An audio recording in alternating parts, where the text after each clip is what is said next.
करवा चौथ व्रत चौथ कार्तिक कृष्ण पक्ष की चतुर्थी तिथि को मनाया जाने वाला पर्व है। इस दिन स्त्रियां पति के चतुर्थ पुरुषार्थों की प्राप्ति हेतु दिन भर निराहार जल रहित रहकर व्रत पूर्ण करती हैं। चंद्रमा के दर्शन के पश्चात ही स्त्रियां अन्न व जल ग्रहण करती हैं।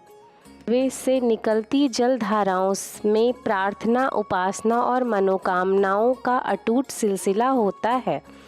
अमृतमय परिवार को भगवान महादेव को बारंबार नमस्कार करके प्रार्थना करना चाहिए कि कड़वा कष्ट कारक काल काट कर आपका करवा भावनाओं के भाव से भरा रहे। सपरिवार सब जोड़े सुखी और संपन्न हो।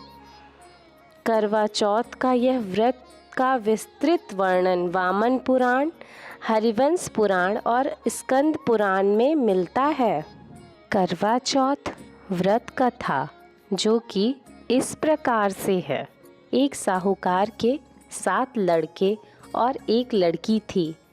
एक बार कार्तिक मास की कृष्ण पक्ष की चतुर्थी तिथि को सेठानी सहित उसकी 7 बहुएं और उसकी बेटी ने भी करवा चौथ का व्रत रखा।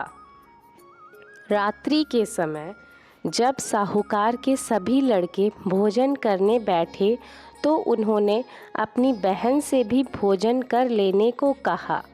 इस पर बहन ने कहा, भाई अभी चाँद नहीं निकला है। चाँद के निकलने पर उसे अर्घ देकर ही मैं आज भोजन करूंगी। साहूकार के बेटे अपनी बहन से बहुत प्रेम करते थे। उन्हें अपनी बहन का भूख से व्याकुल चेहरा देख बेहद दुख हुआ। साहूकार के बेटे नगर के बाहर चले गए और वहां एक पेड़ पर चढ़कर अग्नि जला दी। घर वापस आकर उन्होंने अपनी बहन से कहा, देखो बहन, चाँद निकल आया है। अब तुम उन्हें अर्घ देकर भोजन ग्रहण करो। साहूकार की बेटी ने अपनी भाभियों से कहा, देखो चाँद निकल आया है, तुम लोग भी अर्घ देकर भोजन कर लो। ननद की बात सुनकर भाभियों ने कहा, बहन अभी चाँद नहीं निकला है। तुम्हारे भाई धोखे से अग्नि जलाकर उसके प्रकाश को चाँद के रूप में तुम्हें दिखा रहे हैं। साहूकार की बेटी अपनी भाभियों की बात को अनसुनी करते हुए भाइयों द्वारा दिखाए गए चाँद को अर्घ देकर भोजन कर लिया।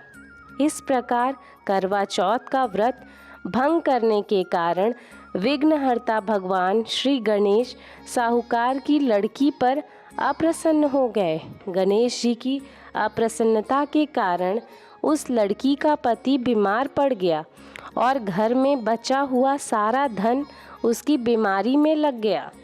साहूकार की बेटी को जब अपने किए हुए दोषों का पता लगा तो उसे बहुत पश्चाताप हुआ।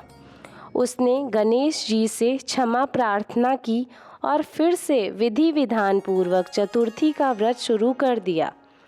उसने उपस्थित सभी लोगों का श्रद्धानुसार आदर किया और तदुपरांत उनसे आशीर्वाद ग्रहण किया। इस प्रकार उस लड़की के श्रद्धा भक्ति को देखकर एकदंत भगवान गणेश जी उस पर प्रसन्न हो गए और उसके पति को जीवन दान प्रदान किया। उसे सभी प्रकार के रोगों से मुक्त करके धन संपत्ति और वैभव से युक्त कर दिया। कहते हैं, इस प्रकार यदि कोई मनुष्य छल कपट अहंकार लोभ लालच को त्याग कर श्रद्धा और भक्तिभाव पूर्वक चतुर्थी का व्रत को पूर्ण करता है तो वह जीवन में सभी प्रकार के दुखों और क्लेशों से मुक्त होकर और सुखमय जीवन व्यतीत करता है।